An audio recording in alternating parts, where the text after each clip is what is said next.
Okay, coach, 2 down, 1 to go. Tell us about your reflections of the first 2 matches. Yeah, both were very, very close matches. Both could have gone either this or that way. It was good to see that we can match with big teams like Portugal. But also that we have to be aware of any team in participating in this World Cup. Even a 2-0 lead is not enough. Each team has the strength to come back, and we really felt it. But it was also again then good to see how mental strong we are to fight back to score the 3rd goal. Because it was needed, and then the way we defended was extraordinary.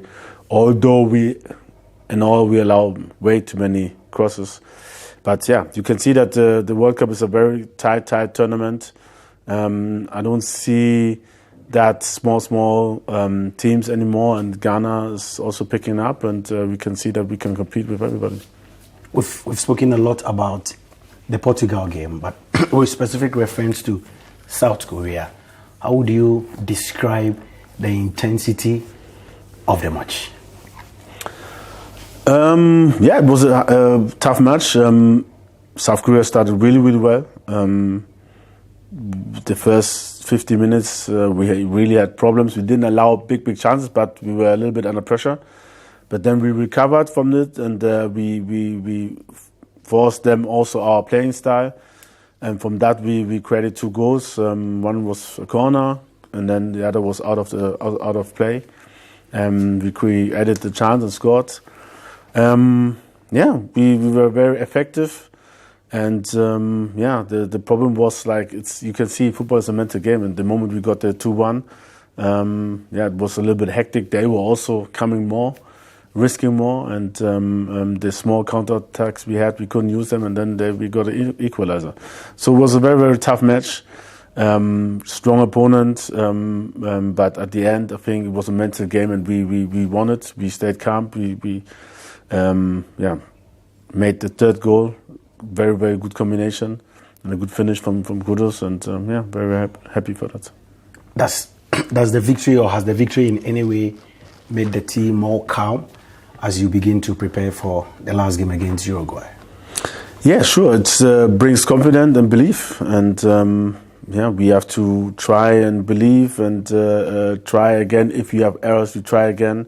Believe in our plan, stick together, and work together. If one makes a mistake, the other one has to be there for him. And I think those matches really also are building a real team.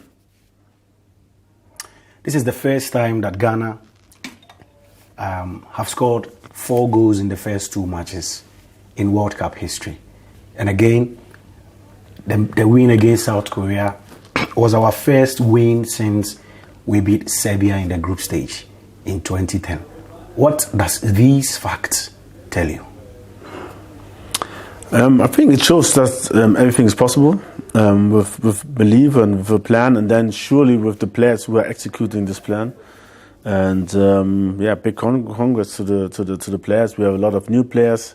We had to integrate them, but I think everybody did well, working on the integration, and in the few time we had, I think we did well in getting well together, combining together, finding each other, and but on the bottom line, we haven't reached anything, so we have to still work hard to make our dream come true, and we want to go to the next stage.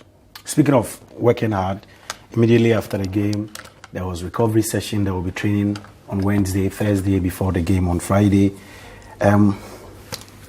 Exactly what should Ghanaian fans expect from this team? Some say it's time for revenge. Some say we must win at all costs. I have seen quotes from Luis Suarez who says that they have beaten Ghana before and they will beat Ghana again. They can't afford to leave the tournament without winning a single match. These things are part of the mind games, in football. But for you as the man in charge of the Ghana team, how are you preparing your side? Yeah, just like every other match. Surely we want to win. The good thing is that at the end, if it's a draw, it's also good for us. But we want to win this game. I'm not too much thinking about revenge. For me, it's a normal game. Surely, I also was really sad 2010 when I watched the scene, and it was a big chance for Ghana to proceed to the next stage. But it's 12 years ago, and now it's a different match, a different approach also.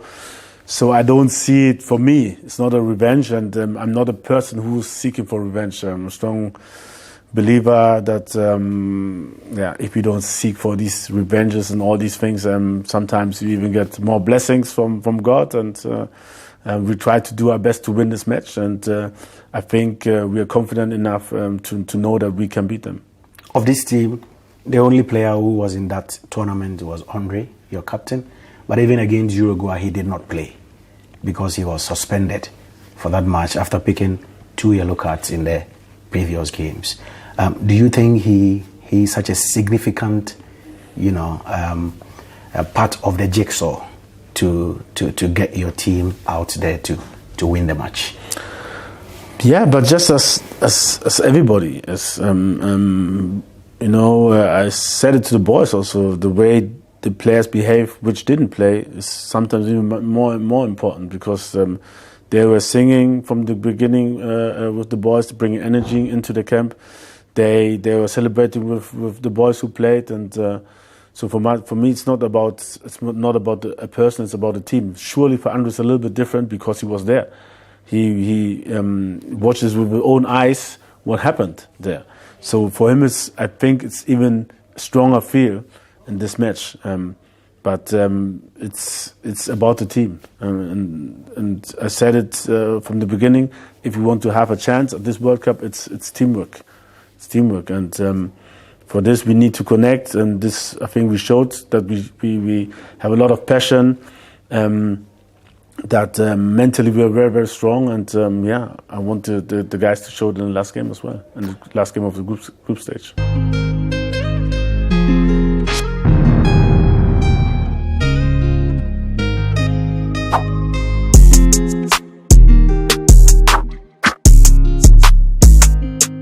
You've had different players scoring in the 2 matches. In the first game, Andre scored. Then it was Osman Bukari. In the second game, Kudus had a brace, and Mohamed Salisu also scoring. So does it in a way reflect the entire team chemistry as regards your source of goals? Because your top marksman has yet to score, but you still have 4 goals in the tournament. Yes, and it comes also with different, I think, systems, different approaches, and different positions. So at the end, like I said, it's teamwork. It's about the team. And I hope that we will have more players who can also score in the upcoming games. Surely it's more the strikers or the offensive players, at least, who get chances. But as you see, Salisu from the corner scored, and we have so many dangerous players. So I'm hoping that we will get more goals. Today is a special day for your goalkeeper, Lawrence Atizigi. I saw you present a cake to him in the morning. How important and special has he been to the team so far? Yeah, I think it's a great tournament up to this point for him. He really did well, especially the last game. He had some great saves. We knew before that the goalkeepers we have are almost all on the same level. So it was very, very sad when we got the news that Jojo Wallacott and also Richard Ofori were not able to come due to injuries. But on the other hand, surely we were confident enough that we have other goalkeepers like Atizigi, Manaf Nuruddin, also Danlat, who are really doing well in training, and Ziggy obviously playing very, very good. Was the decision to settle on him a difficult one as your number 1 for this tournament? We discussed a lot. Surely Richard is the head of these discussions, because he's watching them more closely, also when they play for their club. And it's not so easy, but I think Atizigi is playing at a high level in Europe, playing day in, day out, and then also playing good. So this gave the decision for him. Well, let's still stay on individual players, and one of them who have come to light in this tournament is Mohamed Kudus. Looks like almost everybody. Yesterday at your post-match, there were questions about Kudus and his influence in this team. For you as a coach, how do you prepare him for matches? Looking at his role, his importance to the team, and what he brings to the table. Yeah, surely always depends on his position, and we try to prepare him for his defensive task, but also offensive task. And against South Korea, he started a little bit more defensively from the right side, but had all the freedom to come in the midfield and do his game. And offensive-wise, we try to give him the confidence to do whatever he thinks. Surely have an eye for a teammate, but also if he has space and he can dribble, then he should use it. It's a big strength of him to go 1-against-1. He has a great shot, so we encourage him to do it. Surely there's always room for improvement, but so far we're very, very happy with his performance. So we played against Brazil and Nicaragua before Switzerland in this World Cup, and post to those friendly matches, two players who have been absolutely magnificent at this World Cup, Salis Abdul Samed, who made his debut against Switzerland, and then on the other hand, Tariq Lamptey, who made his debut against Brazil, missed the Nicaragua game, played against Switzerland, and he had 2 appearances against Portugal and South Korea. These players are virtually new to the team, but so far looks like they've hit the ground running. How do you feel about them? Yeah, I'm very, very happy to have them both. They really showed why they deserve to be on the team. Tariq with his speed, with his pace, but also his passion in defending, and Salis Abdul Samed with his ball winnings, 1-against-1 defensively, very, very good, calm on the ball. He possessed the ball like he's been there since a very long time, and he has a feel for his teammates, and he gives everything 90 minutes. This is a type of player which we were looking for, and we're very, very happy to have him here. The other day I had a chat with Salis himself, and he mentioned that the strength of this team is solidarity and how the players fight for each other on and off the pitch. Do you share that opinion? Absolutely. If you see the energy, especially also off the pitch, but then also on the pitch, how we are helping each other, encouraging each other, always have an ear for each other. Really, really good. We have a lot of fun, or the players have a lot of fun, especially among themselves. They found together, I think. Very, very good atmosphere. And even after the first match, when we lost, you could see that the guys were very, very concentrated in the training and pushing each other.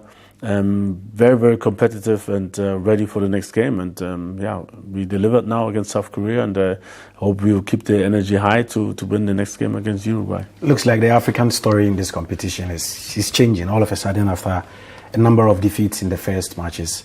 Today, Senegal are through to the next round. Morocco gets to play tomorrow, and we will play on Thursday. For you, I mean, when you see a team like Senegal go to the next round for the second time in their history, does it in any way put a certain sense of workload on you and your players? No, first of all, I'm happy for Senegal. They really deserve it. They have a good team. Very, very sad that Mané is not there and he's injured. But it's I always say to the boys, for us, it's more than just a game.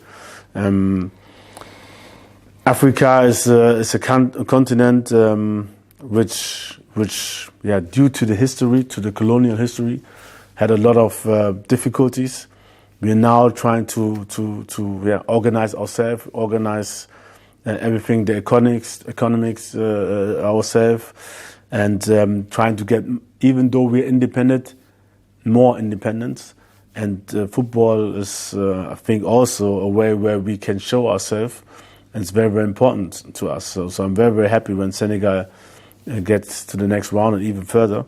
Very, very important for the whole continent to show the world that we can do it, and we can. And it gives hope to everybody, because football at the end is just a reflection of the society as such. And it's about time that we explore and we get better. And we are looking forward to meet our brothers at this stage. We will do independently from their progression. We also want to progress and show that we can be part of let's say strong continent, which is step by step raising itself, and we want to be part of this, and we want to qualify for the next stage as well. A lot of people are looking ahead to good things from your team. After the Switzerland game, even though we lost to Portugal, the vibe was still positive. Then a win against South Korea. The expectations keep rising. How do you aim to sustain this expectation from the football public, especially those back at home? Yeah, I think it's very, very important to know, and this is how I go on everything, not only in football, but to know where you're coming from. And at the end, it's I think we have done well, but we are not there yet. But we're coming from not qualifying in 2018, not so good or very bad Africa Cup, and then qualifying for the World Cup was a big thing. And now we're gradually picking up step by step and getting more and more together. And so if you see this, whatever happens, I know the boys will show a lot of fight, a lot of passion. They will give their everything, and I'm very sure that at the end it will help to qualify for the next round. This one I'm very, very sure. But for whatsoever reason, if there's a bad decision from the referee or whatsoever, then I think it's very, very important for everybody to look back and reflect and to see what these boys have been doing. But like I said, I'm sure their work ethic will be rewarded, and that we'll go to the next stage. Okay, well, just before we go, Uruguay is next on Friday. What have you got to tell the football public in terms of expectations? Yeah, first of all, I would like to thank you, thank the spectators for this positive vibe and positive energy. I think the boys are willing to show it and give it back on the pitch. We need the support from Ghana back home, but also here again in the stadiums. Please come and support us. It really, really helps us. It helps the boys to go positively into the game. And big thank you, and keep it up. Thank you, Coach. Thank you too.